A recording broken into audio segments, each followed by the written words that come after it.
Assalamualaikum warahmatullahi wabarakatuh. Perkenalkan, saya Sekar Alam Purba Rizky. Selamat pagi, siang, dan sore untuk kalian yang sedang menonton video ini.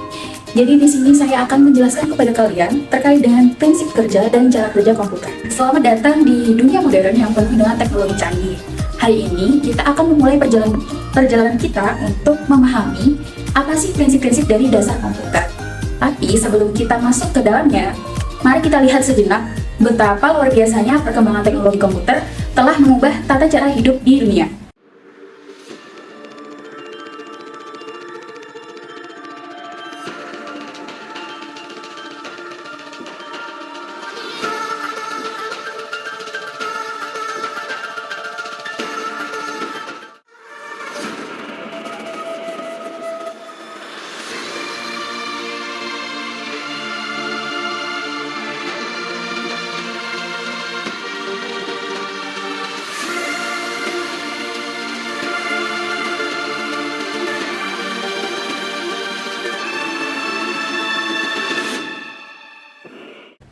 Dari komputer desktop yang ada di meja kita hingga smartphone yang kita pasang setiap hari, teknologi komputer telah menyelusup ke hampir setiap aspek kehidupan kita. Dari komunikasi hingga ke pendidikan, dari bisnis hingga ke hiburan, kita sangat bergantung pada komputer untuk memfasilitasi kehidupan kita. Dalam era digital ini, pemahaman prinsip-prinsip dasar komputer memberikan keunggulan yang tak ternilai. Bayangkan saja, ketika Anda menggunakan internet untuk mencari informasi, menyelesaikan tugas sekolah, atau bahkan bermain game online. Semua itu berkat pemahaman dan pengetahuan tentang bagaimana komputer itu bekerja. Oleh karena itu, dalam perjalanan pembelajaran kita kali ini, mari kita bersama-sama menjelajahi dunia yang menarik dari prinsip dan cara kerja komputer. Mari kita bersiap untuk memahami bagaimana setiap bit informasi bergerak dan bagaimana teknologi ini mengubah dunia kita. Masuk ke materi yang pertama, mari kita memahami terkait dengan prinsip-prinsip dasar yang mendasari dari cara kerja komputer. Prinsip-prinsip dasar ini akan mendasari setiap kerja dari sistem operasi dari komputer modern itu sendiri. Untuk yang pertama itu adalah input atau masukan. Langkah pertama dalam siklus komputasi, ini adalah data atau perintah yang dimasukkan ke dalam komputer untuk diproses. Contohnya, ketika kita mengetik di keyboard, itu adalah salah satu dari contoh input. Untuk prosesnya sendiri, setelah kita menerima input, komputer memprosesnya. Proses ini melibatkan manipulasi data sesuai dengan instruksi yang telah diprogram. Prosesor komputer atau CPU adalah otak dari komputer yang bertanggung jawab atas proses ini.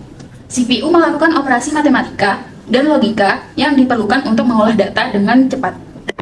Nah, setelah data itu tadi diproses, hasilnya akan ditampilkan sebagai output. Ini bisa berupa informasi yang ditampilkan di layar monitor, kemudian ada suara yang dihasilkan oleh speaker, atau dokumen yang dicetak oleh printer.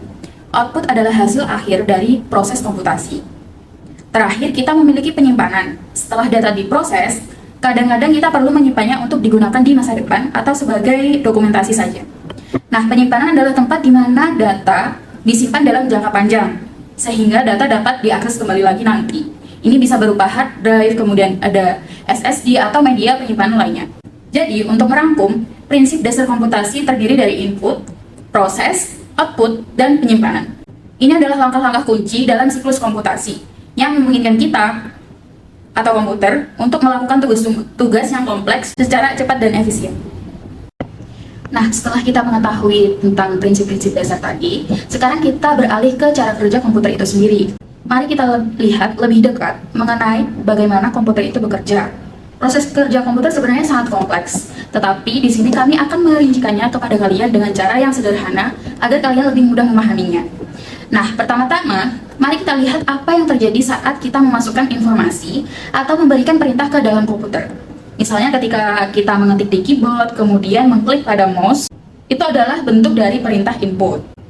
Setelah input diterima, informasi tersebut dikirim kepada Central Processing Unit atau CPU, yang biasanya disebut sebagai otak dari komputer kita. Disinilah proses sebenarnya terjadi. Nah, saat CPU sedang memproses informasi, data yang diperlukan sementara disimpan di RAM atau Random Access Memory. Nah, RAM ini apa sih sebenarnya? RAM adalah tempat di mana komputer menyimpan informasi yang sedang aktif digunakan saat proses tersebut terjadi. Namun, RAM ini bersifat sementara. Data yang perlu disimpan dalam jangka panjang akan dipindahkan ke penyimpanan permanen. seperti hard drive atau SSD. Inilah mengapa ketika Anda menyimpan file, itu disimpan di penyimpanan ini.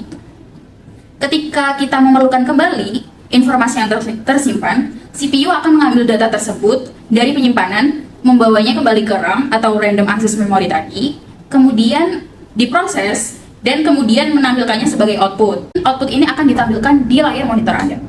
Ketika kita memerlukan kembali informasi yang tersimpan, CPU akan mengambil data tersebut dari penyimpanan, membawanya kembali ke RAM untuk diproses, dan kemudian menampilkannya sebagai output. Mungkin ini akan tertampil di layar monitor Anda. Nah, proses ini berulang-ulang dengan sangat cepat, menghasilkan kesan bahwa komputer Anda bekerja secara instan. Namun sebenarnya itu melibatkan ribuan langkah kecil yang terjadi dalam hitungan detik. Nah, itulah gambaran singkat tentang bagaimana komputer bekerja. Dari menerima input, kemudian hingga menghasilkan output yang tertampil pada layar monitor Anda. Proses ini terjadi secara terus-menerus di belakang layar setiap kali Anda menggunakan komputer Anda. Terima kasih telah menyimak penjelasan dari saya, semoga bermanfaat untuk kalian. Sampai jumpa di video-video yang lainnya.